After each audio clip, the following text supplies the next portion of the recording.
یہ میرے ہاتھ میں کشف المحجوب شریف ہے۔ کشف المحجوب شریف دوران مطالعہ تیسرا باب جب شروع ہوا تو اس میں تصوف کا بیان سیدنا داتا گنج بخش علی حجویری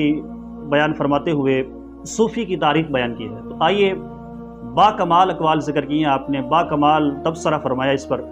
کہ صوفی کسے کہتے ہیں، صوفی کی تعریف کیا ہے، صوفی ہوتا کون ہے۔ آپ نے صوفی کے متعلق 4 اقوال نقل کیے ہیں اور اس کے بعد آپ نے اپنا تبصرہ بھی اس پر فرمایا ہے، اور اس کے بعد جو آپ کا پسندیدہ معنی ہے اس کو بھی آپ نے بیان فرمایا ہے۔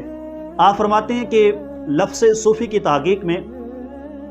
بڑے بڑے علماء نے بڑی بڑی تصانیف کی ہیں، اور یہ بڑا تحقیق کا مقام ہے اور اس پر علماء نے بڑی تحقیق فرمائی ہے۔ آپ فرماتے ہیں کہ ایک گروہ نے کہا کہ صوفی کو صوفی اس لیے کہا جاتا ہے کہ وہ صوف کا لباس استعمال کرتا ہے، اون کا لباس پہنتا ہے، استعمال کرتا ہے، تو صوف کے لباس استعمال کرنے کی مناسبت سے صوفی کو صوفی کہا جاتا ہے۔ اور دوسری چیز آپ نے فرمایا کہ صوفی کو صوفی اس لیے کہا جاتا ہے کہ وہ صف اول میں ہوتا ہے۔ یہ بڑی پیاری بات فرمائی، فرمایا کہ وہ صف اول میں ہوتا ہے، نیکی کے کام میں صف اول میں ہوگا، وہ نماز کی بات ہو، وہ زکوٰۃ کی بات ہو، وہ حج کی بات ہو، وہ کوئی بھی شاعر اسلام ہو، کوئی بھی نیکی کے کام ہو، تو وہ صف اول میں ہوتا ہے۔ تو صف اول میں ہونے کی وجہ سے صوفی کو صوفی کہا جاتا ہے۔ اور تیسری چیز کے متعلق آپ نے فرمایا کہ اس میں ایک گروہ نے کہا کہ صوفی کو صوفی اس لیے کہا جاتا ہے کہ یہ اصحاب صفہ کے ساتھ والہانہ محبت کرتا ہے، اصحاب صفہ کے ساتھ والہانہ عقیدت و محبت کے پیش نظر اور ان کے نقش قدم پر چلنے کی وجہ سے اسے صوفی کہا جاتا ہے۔ اور چوتھا بھی آپ نے ذکر کیا قول، آپ نے فرمایا کہ صوفی کو صوفی اس وجہ سے کہا جاتا ہے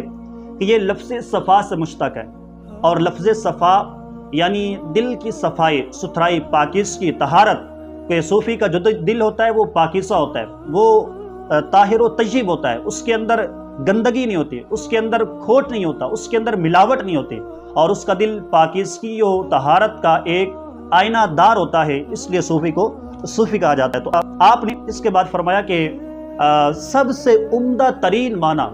کہ 4 اقوال نقل کیے، آپ نے فرمایا کہ ان 4 میں سب سے بہترین اور پسندیدہ اور خوبصورت معنی وہ صوفی، وہ جو صفا سے مشتق ہے، کہ جس کا دل طہارت والا ہو، جس کا دل پاکیزگی والا ہو، جس کے دل میں پاکیزگی و طہارت ہو، جس کے دل میں کدورت نہ ہو، جس کے دل میں حسد نہ ہو، جس کے دل میں بغض نہ ہو، کینہ نہ ہو،